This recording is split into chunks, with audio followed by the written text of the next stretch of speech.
I remember the exact moment I realized I was fighting a losing battle. I was holding on to a version of my life that no longer existed, a relationship that had naturally run its course, a career path that had shifted beneath my feet, a sense of youth and vitality that was quietly slipping away. I was exhausted, not from the work of living, but from the immense effort of trying to keep things exactly as they were. Every morning I would wake up and mentally rehearse how to maintain the illusion. Every night I would fall asleep exhausted from the effort of pretending nothing had changed. If you have ever felt the deep ache of watching something you love change or fade, you know this exhaustion. We are wired to seek stability. We build our homes, our careers, and our identities on the assumption that tomorrow will look like today. But life has a different rhythm, and the root of so much of our suffering is not the change itself, but our fierce resistance to it. Today, we explore one of the most profound and liberating truths in Buddhist philosophy, the truth of impermanence, or Anicca. This is not a bleak or pessimistic teaching. On the contrary, understanding impermanence is the very key to unlocking true freedom, resilience, and peace in a world that is constantly in motion. Let us begin by looking closely at what impermanence really means. The Buddha taught that everything in the conditioned world is subject to change. Every thought, every emotion, every relationship, every season, every cell in our bodies. Nothing remains exactly the same from one moment to the next. We often hear this and feel a sense of dread. We think, if nothing lasts, then nothing matters. But the Buddha invited us to look deeper. He pointed out that it is precisely because things change that life is possible. If a flower never faded, it could never make way for new growth. If winter never yielded to spring, the earth would remain frozen and barren. If our painful emotions were permanent, we would be trapped in them forever. Impermanence is not just a force that brings endings. It is the very same force that allows for healing, transformation, and new beginnings. Consider a seed. For the seed to become a tree, it must cease to be a seed. The seed does not die in a tragic sense. It transforms. Its form changes, but its essence continues in a new expression. This is the nature of all existence. Constant transformation, constant becoming. The problem arises when we demand permanence from a world that is fundamentally fluid. We try to build a house on a riverbank and then get angry when the water moves. The suffering is not in the flowing water. The suffering is in our refusal to learn how to swim or how to build a boat. So, how do we apply this ancient wisdom to the very real, very painful changes in our modern lives? Consider the experience of loss. When we lose a loved one, a job, or a dream, the pain is natural and valid. But so much of our additional suffering comes from the story we tell ourselves. The story that says, this should not have happened, this is unfair, my life is ruined. The practice of impermanence does not ask us to suppress our grief. It asks us to hold our grief with the understanding that this, too, is a passing weather system in the mind. We can feel the sadness fully, without believing that the sadness is our permanent identity. The Buddha also taught a related concept called Anatta, or non-self. This teaching suggests that there is no solid, unchanging core to who we are. We are not a fixed entity. We are a process. We are a verb, not a noun. Think about who you were 10 years ago. Your thoughts, your beliefs, your body, your relationships all have changed, and yet you feel continuous. You feel like the same person.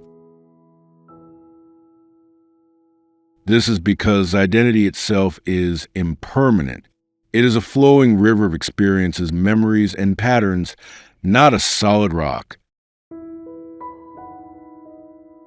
When we understand this, we can release the need to defend a fixed version of ourselves. We can grow. We can change.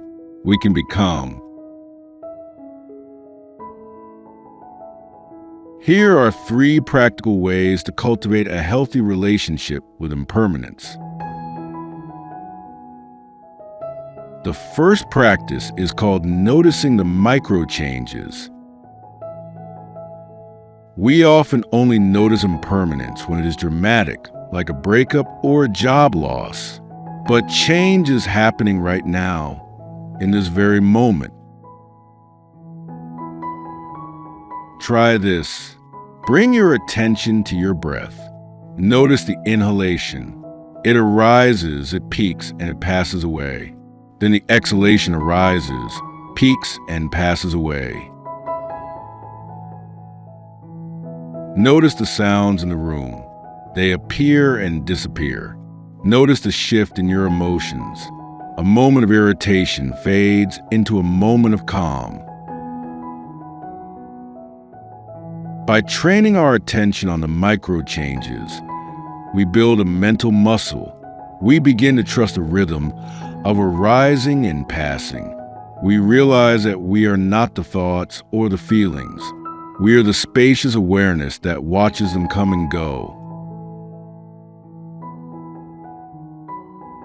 The second practice is the "this too shall pass" meditation. This is ancient Sufi and Buddhist wisdom that serves as a powerful anchor in both good times and bad. When you are experiencing intense joy, success, or comfort, silently say to yourself, "This too shall pass." This is not to ruin the moment. It is to help you savor it fully, without clinging to it, knowing its precious, fleeting nature. When you taste a delicious meal, when you laugh with friends, when you feel the warmth of the sun, whisper to yourself, "This too shall pass." And in that whisper, find a deeper appreciation for the moment. And when you are experiencing intense pain, grief, or anxiety, silently say, "This too shall pass." This is not to dismiss your pain. It is to offer yourself the profound comfort of knowing that no state of mind is permanent. The storm will eventually run out of rain. The third practice is letting go of the fixed self. Much of our resistance to change comes from our attachment to a fixed identity. I am a successful person. I am a healthy person. I am the person who always has the answers. When life challenges these labels, we feel like we are dying. But the Buddha taught that there is no solid, unchanging core to who we are. We are a process, not a product. We are a verb, not a noun. When we release the need to be a fixed, perfect version of ourselves, we become incredibly adaptable. We can be a beginner again, We can be vulnerable. We can grow. Try this reflection.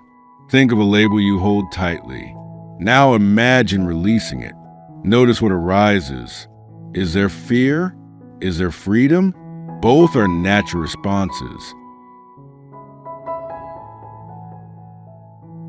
Remember, embracing impermanence is not a one-time achievement.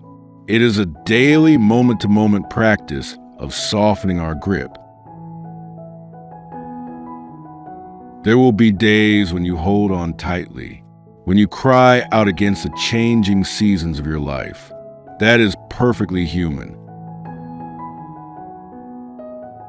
The practice is simply to notice the clinging, to offer yourself compassion for the difficulty of letting go, and then gently to open your hands once more.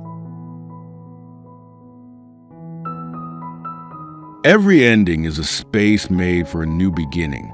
Every loss is a teacher of what truly matters. Every change is an invitation to wake up to the present moment. Now, let us close with a short guided meditation on impermanence.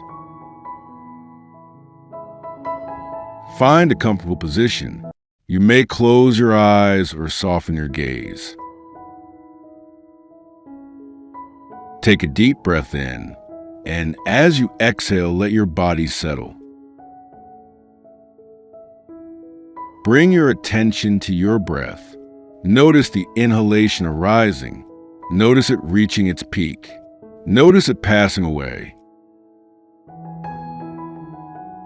Now notice the exhalation arising, peaking, passing away. Each breath is a complete cycle of birth, life, and death. And with each breath, you are reborn. Now, bring your attention to the sounds around you. Notice how each sound arises from silence, exists for a moment, and returns to silence. Notice the sensations in your body, the warmth, the coolness, the tingling, the stillness. Each sensation arises and passes. Now, bring your attention to your thoughts. Notice how each thought appears like a cloud in the sky, drifts across your awareness and dissolves. You are not the clouds. You are the sky, vast, open, unchanged by what passes through it. Rest in this awareness for a few moments, the awareness that witnesses all change, but is itself unchanging.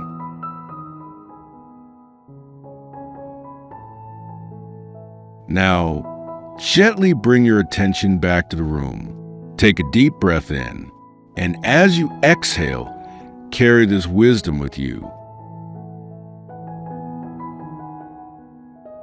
If these reflections offer you a different perspective on change, you might save this teaching to return to when you are facing a difficult transition. Or share it gently with someone who might also need this reminder. Or simply take one conscious breath right now and feel the beautiful, fleeting aliveness of this exact moment.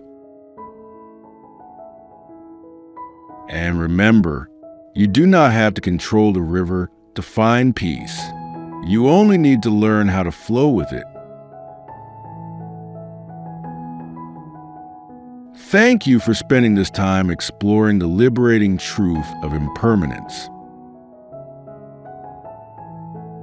May you find comfort in the knowing that all difficult things pass.